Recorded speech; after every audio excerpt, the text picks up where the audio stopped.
दीपक देता है रोशनी फैलाने की प्रेरणा, फलदायी वृक्ष देता है देने की प्रेरणा, मधुबन देता है महकते रहने की प्रेरणा, महान व्यक्ति देते हैं जीवन जीने की प्रेरणा। आओ प्रेरणा से दें हम सभी को प्रेरणा।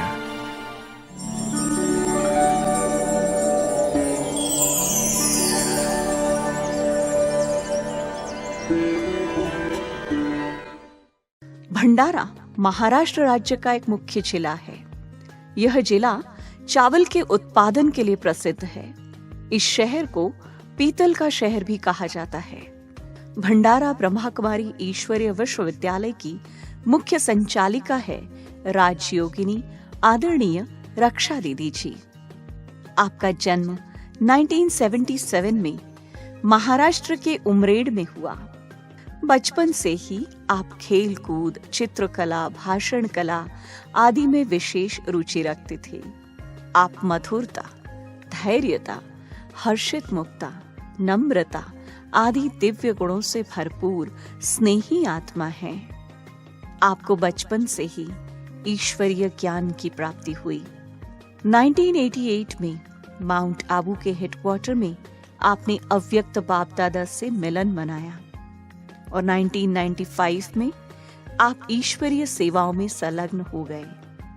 तब से आपने उमरेड, भीवापुर, वर्धा, नागपुर आदि अनेक स्थानों पर सेवाएं प्रदान करते हुए 2018 से आप भंडारा में स्थायी रूप से अपनी सेवाएं प्रदान कर रही है। जन जन को ईश्वरीय संदेश देते हुए आपने अनेक कार्यक्रमों का आयोजन किया।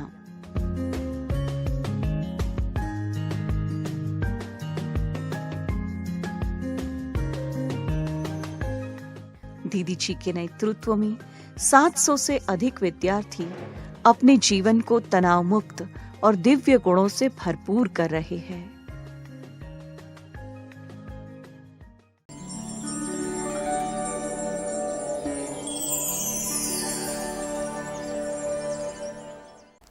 ओम शांति। लौकिक में माता पिता और एक सिस्टर और 2 भाई है। 1982 में माता पिता को ज्ञान मिला। हम तो उस वक्त बहुत छोटे थे और मम्मी पापा हमको घर में रख के सेवा स्थान पर जाते थे। उमरेड में टिकार भाई के द्वारा बीज पड़ा, जो बीज माना उस सेवा केंद्र के फाउंडर अगर कहे तो हमारे माता पिता और 1-2 फैमिली थे। बचपन इतना नादान था कि बहुत ही सुंदर कि सिर्फ हम सेंटर पर जाते थे तो आपस में हम कहते थे देखो देखो शिव बाबा है। समझ में कुछ नहीं आता था, लेकिन बाबा का लाइट खींचता था और दीदियों का प्यार। उस वक्त 82 में माला दीदी थे जो वर्तमान समय में गोंदिया में है, और सारा दिन हम सेंटर पर गुजारते थे और रात को मम्मी पापा हमको सेंटर से लेके जाते थे। वर्तमान समय छोटी सिस्टर है, वो भी सेवा केंद्र संभालती है। भैया और भाभी है, वो भी बाबा के ज्ञान में चल रहे हैं। एक छोटा भाई है, वो भी ज्ञान में है और बाबा की सेवा में वो सहयोगी है। बचपन में इतना ज्ञान बुद्धि में नहीं था, लेकिन मुझे याद है पांडव भवन की बात कि जब माता पिता हमारे जब पांडव भवन में सेवा करने के लिए जाते थे तो वहाँ मम्मी 1-1, 2-2 मास रहती थी और हम सभी भाई बहनों को किसी के हवाले करके चले जाते थे। तो लगता था कि हमें भी पांडव भवन में बाबा के यहाँ बाबा से मिलने के लिए जाना चाहिए, लेकिन हम बहुत छोटे होने के कारण हमको छुट्टी नहीं मिलती थी। लेकिन थोड़ा सा याद है कि 88 में हम पांडव भवन में, ओम शांति भवन में बाबा से मिलने के लिए गए। बाबा की दृष्टि मिली। और दूसरा कहना चाहूँगी कि बचपन से हमने कभी भक्ति नहीं की, और जब हम बड़े हुए तो बाबा जैसे मुरली में कहता है कि जिन्होंने भक्ति ज़्यादा की है उनको भगवान मिलता है, लेकिन हमको वो याद आता है कि हमने जीवन में कभी भक्ति नहीं की। सिर्फ अगर पहचाना तो डायरेक्ट ईश्वरीय जन्म बचपन से ही हुआ, जो शिव बाबा के तरफ हमारी खींच हुई।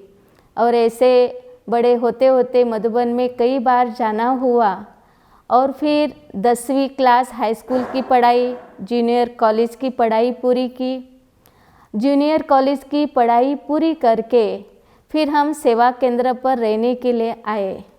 अभी कभी कभी किसी के जीवन में कई करम बंधन आते हैं, लेकिन हमारे जीवन में कभी ऐसा कोई संघर्ष नहीं हुआ कि जो संघर्षों को या परिस्थितियों को पार करके हमको यहाँ आना पड़ा। लेकिन सहज रीति से, लौकिक में भी कोई बंधन नहीं था, लेकिन माता पिता ने सहर्ष स्वीकृति दे दी कि आपको जैसे जीवन जीना है आप जी सकते हैं।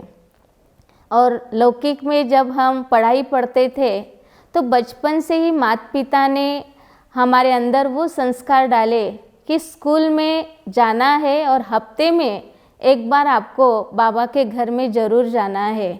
अभी ज्ञान इतना बुद्धि में नहीं था, लेकिन जब छुट्टी होती थी तो छुट्टी होने के बाद हम सेवा केंद्र पर जाते थे, बाबा की मुरली पढ़ते थे, थोड़ा योग लगाते थे। योग कैसे लगाना है वो तो क्लियर नहीं था, लेकिन बाबा के प्रति और दीदियों के प्रति असीम प्रेम था।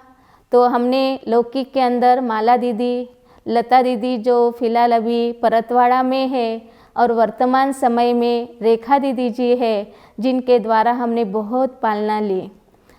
स्कूल में जाते थे और छुट्टियां जब लगती थी तो छुट्टियों का सारा समय हमारा सेवाओं में जाता था। गांव-गांव में जाना, वहाँ रहना, वहाँ दिक्कतें बहुत आती थी, लेकिन मानो बाबा ने वो संस्कार वो पहले से ही हमारे अंदर डाले हो कि भले कुछ भी खाने को मिले, कहीं भी रहने को मिले, लेकिन हम उसको सहर्ष स्वीकार कर लेते थे। पढ़ाई पूरी की और पढ़ाई पूरी करने के बाद हम सेंटर पर रहने के लिए आए तो एक ही बात लगता था कि दुनियावी जीवन नहीं जीना है, इन दीदियों के जैसा प्यारा जीवन जीना है। और यही दीदी हमको बार बार कहती थी कि आप सेंटर पर रहने के लिए आ जाओ, सेवा में लग जाओ। सेवा में लगना, सेंटर पर रहना, ये तो बहुत समय से ही शुरू था और उस जीवन को अपनाने के लिए कोई मेहनत नहीं लगी। हाँ, जब लौकिक पढ़ाई पढ़ते थे तो दीदी हमको टोली खिलाती थी, तो वो टोली के आधार से और दीदियों के प्यार से हम बाबा के तरफ खींच के आए। और माता पिता ने भी अलौकिक पालना, लौकिक अलौकिक पालना बहुत सुंदर की। और जैसे ही बचपन था तो बचपन से ही हमारी धारणाएं पक्की। हमको कभी याद नहीं आता कि कभी हमने लहसुन प्याज खाया हो या किसी के यहाँ अगर कुछ खाया हो, कोई खाने के लिए देते थे तो हम कहते थे कि नहीं, हम ये नहीं खाते हैं। तो शुरू से ही वो अलौकिक संस्कार हमारे अंदर भरे थे और वही संस्कार लेकर हम सेवा केंद्र पर रहने के लिए आए। 1988 में मधुबन जाना हुआ। याद है बिल्कुल, स्टेज के सामने, बाप दादा के सामने हम बैठे थे। बाबा का वरदानी हाथ हमें याद है, बाबा की वो रूहानी दृष्टि याद है। बाकी बाप दादा के द्वारा, दृष्टि के द्वारा अनेक वरदान, अनेक शक्तियाँ प्राप्त हुई। और उसके बाद कई बार जाना हुआ, लेकिन सेवा केंद्र पर आने के पहले फिर से हम पांडव भवन में बच्चों के प्रोग्राम में गए थे। और उस वक्त पीस पार्क है, पीस पार्क की जगह ली थी और बड़ी दादी ने वहाँ हम सभी बच्चों की पिकनिक निकाली थी। कहा कि यहाँ बाबा की याद में रूहानी सैर करके पैदल जाना है। और उस समय दादी का कहना और मानना, और बच्चों के प्रोग्राम में हमने भाग लिया। तो अभी भी वो याद आते हैं कि वो बचपन के दिन भी कितने सुहावने हैं। बचपन, और बाबा हमेशा कहता है कि बचपन के दिन भुला न देना, आज हंसे कल रुला न देना। तो सही में वो बचपन के दिन याद आते। उसके बाद हमने 1 मास रह के पांडव भवन में सेवाएं की और उसके बाद फिर हमने ट्रेनिंग की। तो ट्रेनिंग में भी चंद्रमणि दादी जी ने ट्रेनिंग की और हमारे जगदीश भाई जी थे। भाई जी के द्वारा टीचर्स के लिए कि हम बाबा की क्या आशाएं हैं, कैसे बाबा का नाम बाला करना है, वो उनसे हमने उस ट्रेनिंग में सीखा। और उस समय दादी कहती थी कि आपको यहाँ से वापस नहीं जाना है, आपको कहीं ना कहीं सेवा करने के लिए भेज देंगे। तो थोड़ा सा उस समय डर लगा कि हम तो वापस जाने के लिए आए हैं। तो उस वक्त हमने बहुत प्यार भरा लेटर से सेवा केंद्र में भेजा कि दीदी जी आपने तो हमको ट्रेनिंग के लिए भेजा है, लेकिन दादी जी कहती कि बेहद सेवाओं में जाना है। तब से प्रण किया और फिर प्रण करके दृढ़ संकल्प करके दादी जी से अलौकिक पालना लेते हुए हम सेवा केंद्र पर रहने के लिए आए। तो 1995 में 95 में हम सेवा केंद्र पर रहने के लिए आए। और हमारी दीदी नागपुर में पुष्पा रानी दीदी थी और दीदी के द्वारा बहुत पालना मिली। और हमारा जीवन देखकर दीदी ने हमको 2.5-3 साल में ही समर्पित कर दिया। और वो समर्पण हमारा लेन देन पांडव भवन में हुआ।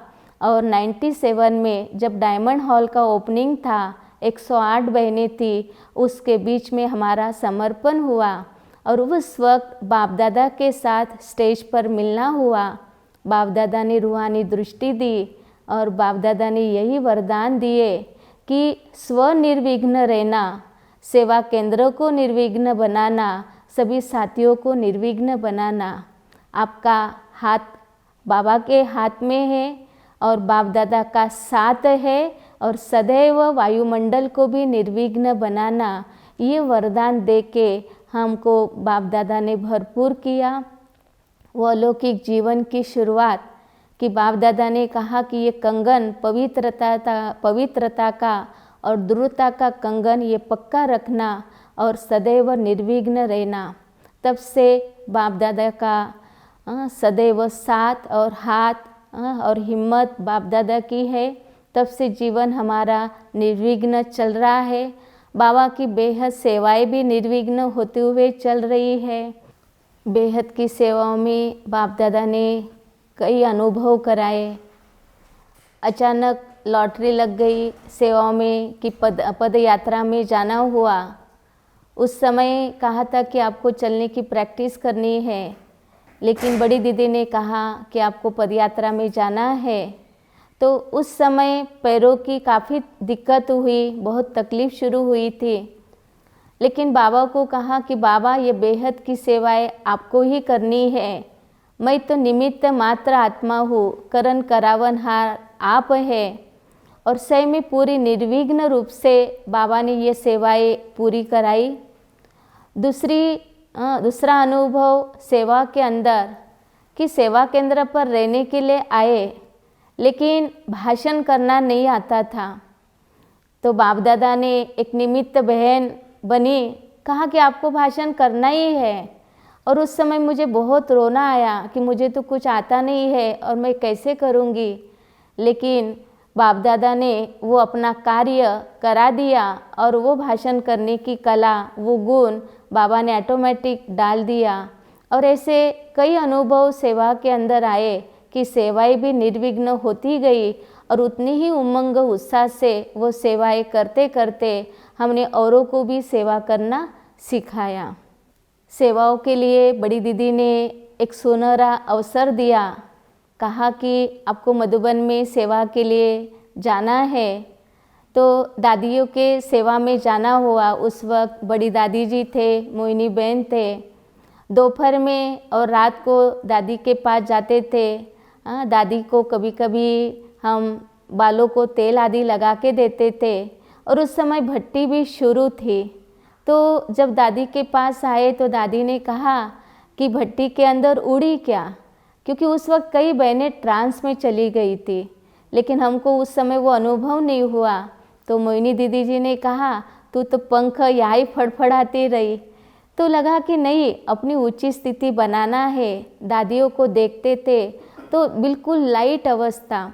सवेरे दादी जी उठते थे, दोपहर में, रात को सोते समय दादी जी के हाथ में हम मुरली देखते थे। तो ऐसे लगा कि ऐसे ही ऊंची धारणाएं हमें भी अपने जीवन के अंदर धारण करनी है। जब हम शांतामणि दादी के पास जाते थे, दीदी के साथ खास हम मनोहर दादी के पास जाते थे तो मनोहर दादी मुट्ठी मुट्ठी कह के हमको बहुत प्यार करती थी और टोली भी खिलाती थी। तो ऐसे कई अनुभव दादी जी के साथ है।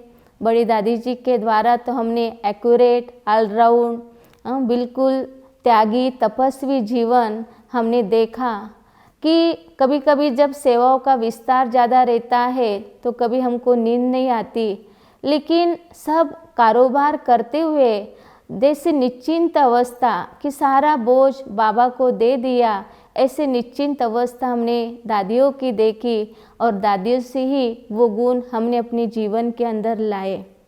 हाँ, उसी अनुसार हमारी बड़ी दीदी पुष्पा रानी दीदी जी और उनकी ही लौकिक बहन सावित्री दीदी थे। दीदी जी के द्वारा भी हमने ऑलराउंड सेवा करना, सहन करना, तपस्वी ज्ञान योग में आगे जाना, यही हमने सीखा। इतने एक्यूरेट कार्य करना वो हमको दीदी ने सिखाया। अगर भोजन भी बनाना है तो वो भी बिल्कुल एक्यूरेट और बाबा की याद में। ऐसे कई गुणों को हमने अपने जीवन में धारण किया जो ईश्वरीय सेवा में आज भी वो गुण कार्यरत है और बाबा की सेवा में वो गुण हम लगा रहे हैं। और साथ में जब 2015 की बात है कि भंडारा में शांता दीदी थे। शांता दीदी से तो हमारा कई साल से हम दीदी को पहचानते थे। जब नागपुर में दीदी आते थे तो एक स्माइल दीदी के चेहरे पर और बैच के बीच में एक गुलाब का फूल लगा हुआ रहता था जो हमेशा खींचता था।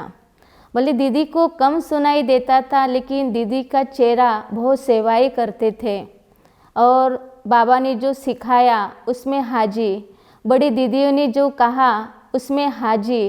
तैसे ही 2018 में 2015 के बाद 2018 में फिर हमारी रजनी दीदी जो वर्तमान समय में हमारी पालना कर रहे हैं, पुष्पा रानी दीदी के जाने के बाद पूरी बागडोर दीदी के हाथ में और बहुत सुंदर रीति से भाई बहनों का और बहनों का बगीचा सुंदर बना रहे हैं।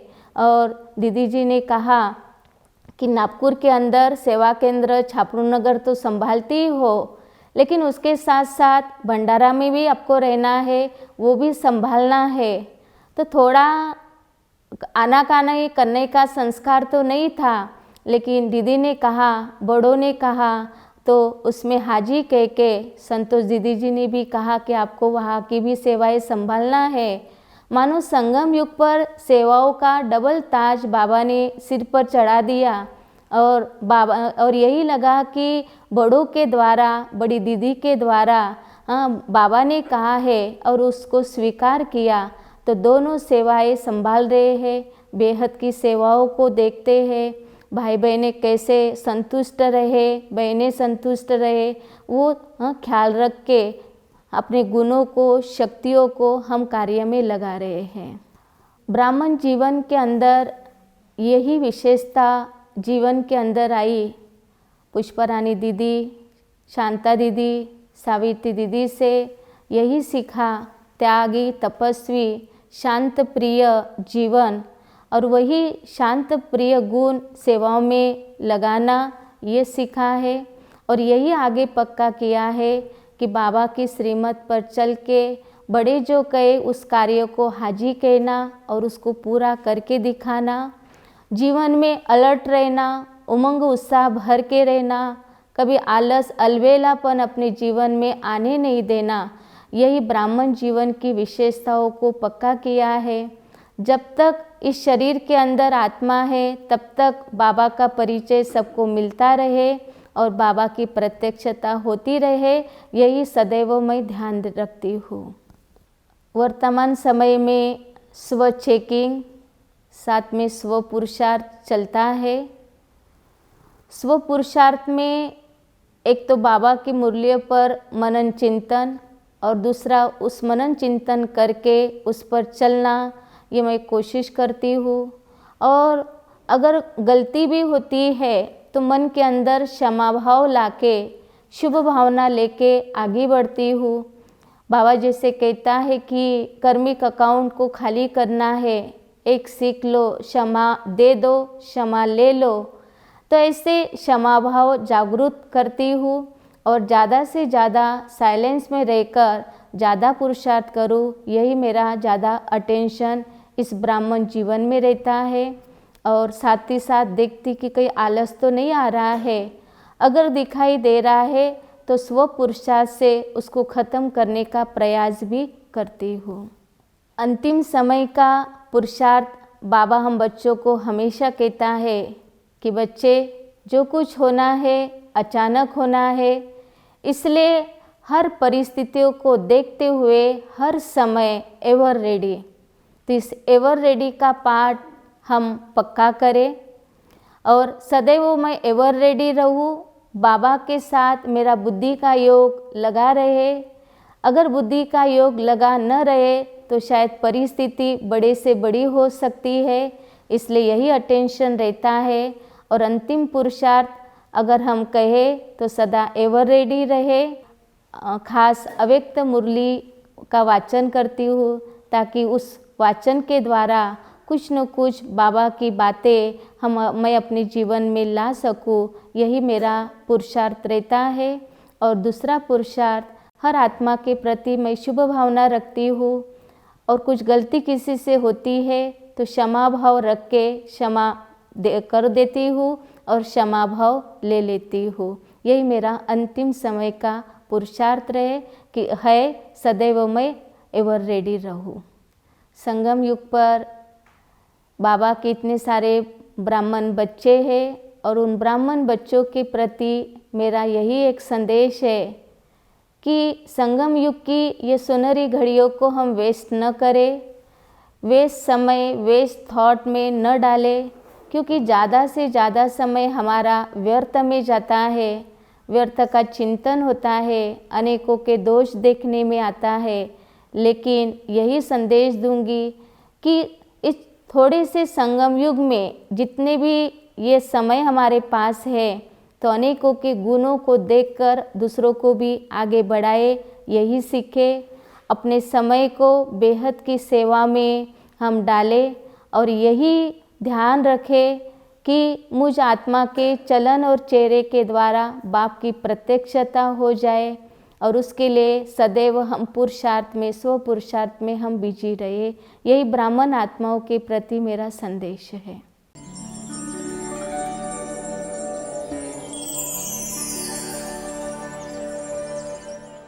तो ये रक्षा बहन जी यहाँ आई और इन्होंने सभी नई नई बहनों को इतनी अच्छी ट्रेनिंग दी कि हम सभी के बीच में रहते हुए कैसे एडजस्टमेंट करें। हर चीज़ों की उन्होंने माना ट्रेनिंग दी कि कैसे अपन सेंटर की भी सफाई करें, हर कोने को कितना साफ रखें और स्वच्छता का उन्होंने अभियान करके ये सेंटर को इतना रौनक में लाया है। माना हर गुण हर विशेषता उनके अंदर है कि भाई हम कोई भी चीज़ों में कैसे एडजस्टमेंट करके सभी के साथ माना ही मिलजुल करके चले। रक्षा दीदी जी के बारे में मैं 2 शब्द बोलना चाहूँगी कि दीदी जी के अंदर में सच्चाई, सफाई और पवित्रता और ममता की मूर्त है। दीदी जी माँ, बहन, सखी बनकर हमें पालना देती हैं। दीदी जी अथक सेवाधारी हैं। हर कार्य समय से पहले करना और परफेक्ट करना और उसे अच्छे ढंग से सबके आगे रखना, ये दीदी जी के अंदर में कला है। दीदी की एक विशेषता हमें बहुत पसंद आती है कि पूरे संगठन को इतने प्यार से, मधुरता से चलाती है, जो हर एक के दिल का ख्याल रखती है। एक्यूरेसी का गुण भी इनमें इतना अच्छा है, जो हम हर बार प्रेरणा लेते हैं उनसे कि कोई भी काम करने के पहले ही बिफोर जो प्लानिंग हमें करनी होती है, किस प्रकार से करनी है, वो हर एक बात की सिंसेरिटी उनसे हमने 5 साल में सीखी है। ममता की वो ऐसी मूर्त है जो कोई भी समस्या लेकर अगर उनके पास जाते हैं तो हर एक के दिल को वो समझती है और सबका ध्यान भी इतना अच्छे से रखते हैं, जो ये ईश्वरीय परिवार सबको अपना सा लगता है। दीदी ने हमको बहुत पालना दी, माँ जैसी पालना दी, विशाल पालना दी। दीदी की विशेषता ऐसी है, शिक्षक बनकर हमको पढ़ाती है। दीदी बोलती है बाबा के श्रीमत पर चलना है तो हम बाबा के श्रीमत पर चलते हैं। उनकी पालना तो हमारे साथ बहुत अच्छी रही।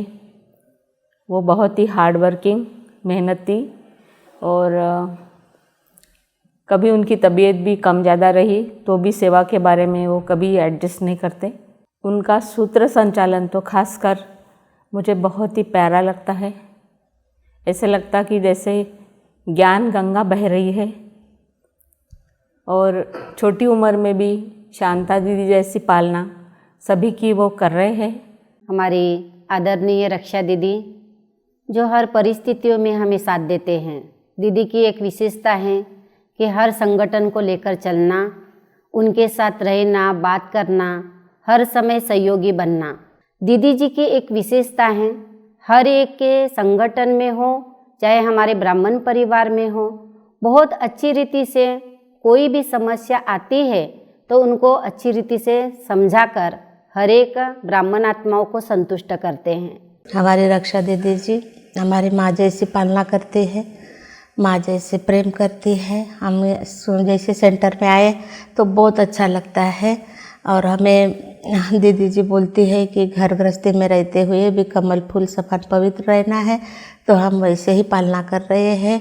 दीदी की भावना होती थी कि जो भी सेंटर पे रहने वाले भाई बहनें हैं तो उनको बहुत अच्छी पालना देकर उनको अपना महसूस करना, ताकि उनको घर की कोई याद ना आए। दूसरी बात, दीदी बहुत अच्छी धैर्यता से कोई भी समस्या आती है, धैर्यता से हमें समझाती है कि कोई समस्या के ऊपर में कैसे हमें धैर्य रखना चाहिए। दीदी ने हमें स्नेह प्यार दिया हुआ है जो हम कभी भूल नहीं सकते।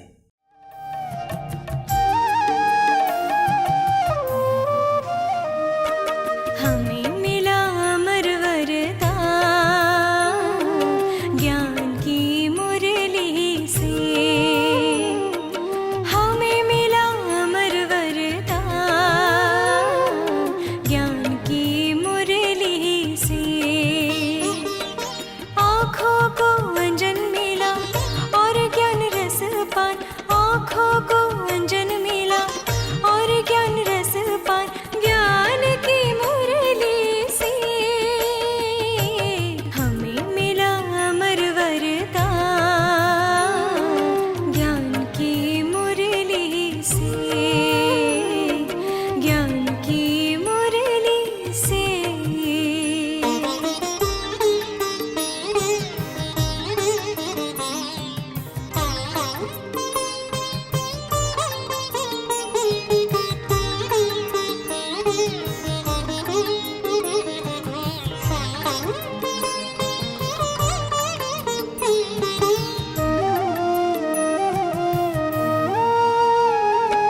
ज्ञान का भंडार मिला दिव्य हुआ व्यवहार, ज्ञान का भंडार मिला दिव्य हुआ व्यवहार ज्ञान की मुरली से।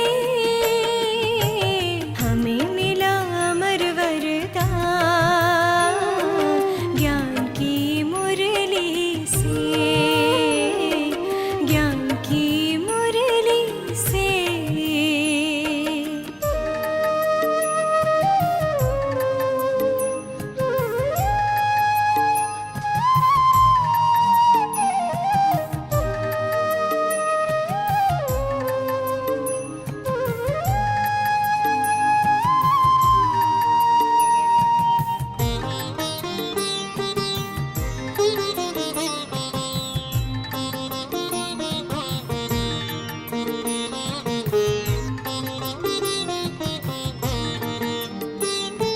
वरदानों की खान मिली, मिले अनेक समान। वरदानों की खान मिली, मिले अनेक समान ज्ञान की मुरली से। हमें मिला अमर वरदान ज्ञान की मुरली